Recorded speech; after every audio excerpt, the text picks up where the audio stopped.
भगवान श्री कृष्ण और बलराम के रणभूमि में आने पर चाणूर एवं मुष्टिक ने उन्हें मल्लयुद्ध के लिए ललकारा। श्री कृष्ण चाणूर से और बलराम जी मुष्टिक से जा भिड़े। भगवान श्री कृष्ण के अंगों की रगड़ से चाणूर की रग रग ढीली पड़ गई। उन्होंने चाणूर की दोनों भुजाएं पकड़ ली और बड़े वेग से कई बार घुमाकर धरती पर दे मारा। चाणूर के प्राण निकल गए और वह कटे वृक्ष की भांति गिरकर शांत हो गया। बलराम जी ने मुष्टिक को एक घूंसा जमाया और वह खून उगलता हुआ पृथ्वी पर गिरकर मर गया। देखते ही देखते कंस के पांचों प्रमुख पहलवान श्री कृष्ण और बलराम द्वारा मारे गए। भगवान श्री कृष्ण और बलराम की इस अद्भुत लीला को देखकर दर्शकों को बड़ा आनंद हुआ। चारों ओर उनकी जय जयकार और प्रशंसा होने लगी, परंतु कंस को इससे बहुत दुख हुआ।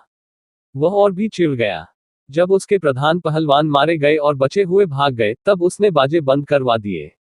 कंस ने अपने सेवकों को आज्ञा दी कि वसुदेव के लड़कों को बाहर निकाल दो, गोपों का सारा धन छीन लो और नंद को बंदी बना लो तथा वासुदेव देवकी को मार डालो। उग्रसेन मेरे पिता होने पर भी शत्रुओं से मिले हुए हैं, इसलिए उन्हें भी जीवित मत छोड़ो।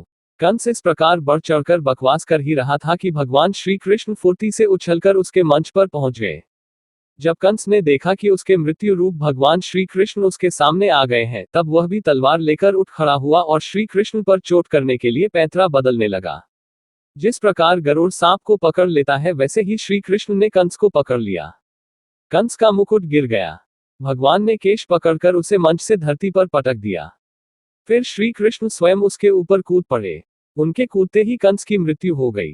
कंस निरंतर शत्रु भाव से श्री कृष्ण का ही चिंतन करता रहता था। वह खाते पीते उठते बैठते अपने सामने भगवान श्री कृष्ण को ही देखता रहता था। इसके प्रभाव से उसे सारूप्य मुक्ति की प्राप्ति हुई। सबके देखते ही देखते उसके शरीर से एक दिव्य तेज निकलकर श्री कृष्ण में समा गया।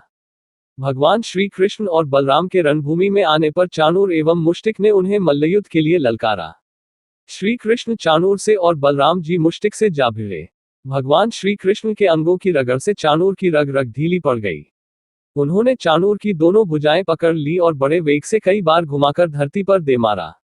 चाणूर के प्राण निकल गए और वह कटे वृक्ष की भांति गिरकर शांत हो गया। बलराम जी ने मुष्टिक को एक घूंसा जमाया और वह खून उगलता हुआ पृथ्वी पर गिरकर मर गया। देखते ही देखते कंस के पांचों प्रमुख पहलवान श्री कृष्ण और बलराम द्वारा मारे गए। भगवान श्री कृष्ण और बलराम की इस अद्भुत लीला को देखकर दर्शकों को बड़ा आनंद हुआ।